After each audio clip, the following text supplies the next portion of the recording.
Hey guys, John from the John Muir Show here, and you know how a bunch of liberals like to talk about how, oh, if you don't care about completely disregarding our borders and letting just everybody that wants to come into the country, you're a racist. You clearly hate all minorities. Well, they say that a lot of times to white people, but what about African Americans who share in that belief? Because there's a poli-sci professor from out in Massachusetts who did a study and said that he found that working class African Americans care just as much, in some cases more, than their white counterparts about controlling the number of people that come into this country, which of course ends up affecting the job market. So are all these African Americans now all of a sudden racist against minorities as well? Because you see, there's a lot of liberals out there who just assume that every African American is automatically going to be a Democrat and automatically going to vote for him.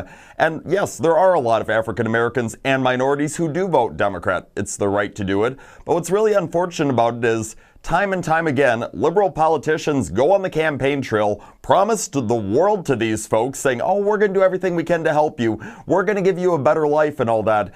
And what ends up happening?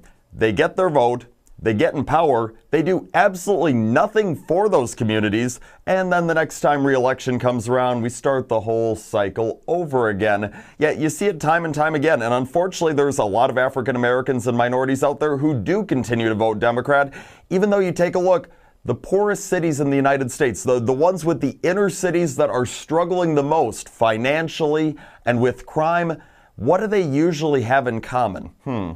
It's that they're run by liberals and have been run by liberals for quite some time, and things haven't gotten better because the Democratic Party doesn't actually care about these people. The Democratic Party is more worried about themselves and getting votes, even if that means bringing in people who are here illegally, people who are line jumpers, people who are not coming to our country in the right way, with the right mindset, and they're saying, we care more about you because we know you're going to vote for us. So they think that, okay, yeah, you know what, screw the white middle class. We don't need their votes. They're gone anyways. We're going to bring these people in. But what they don't realize is when they do bring in all these illegal immigrants, when they don't control how many people actually come into our country, you know who ends up getting hurt by it? Some of these minority communities that they claim to champion. They're not actually looking out for these people. They're looking out for themselves.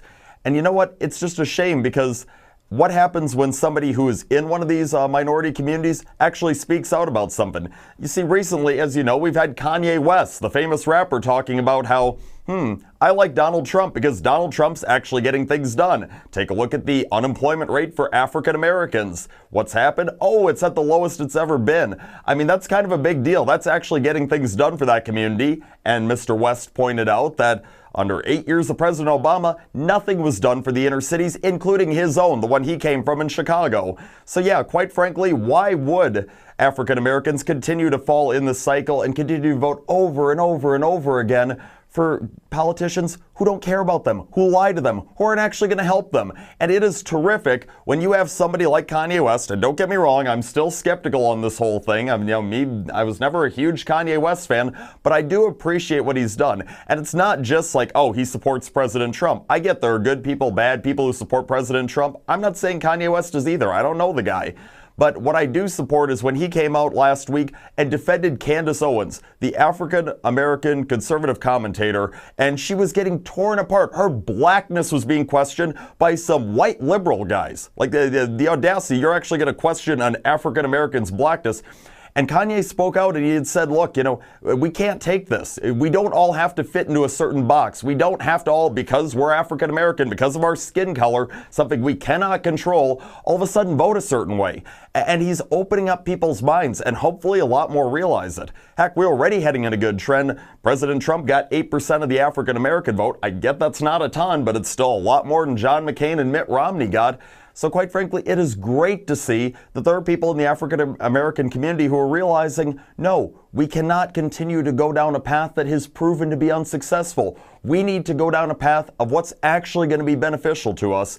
And it is terrific that people are realizing that is not the Democratic path.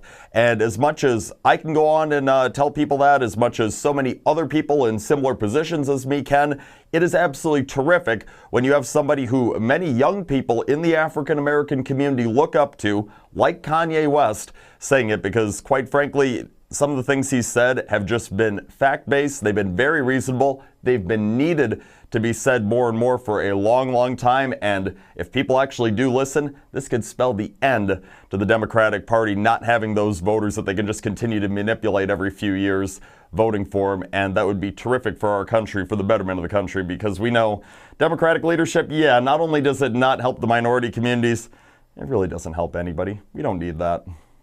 That's all the time that I've got for today, but as always, you know to tune in to the John Muir Show each and every weekday morning on WTAQ, WHBL, and WSAU, at John Muir WTAQ on Twitter and Facebook to stay up with everything that's going on with the show. Or if you know it, you want it just texted to your phone as well, 79489. You can text John to that number and you'll get all that information sent right to you. That's all the time that we have for today, but I'll be back tomorrow. For now, I'm out.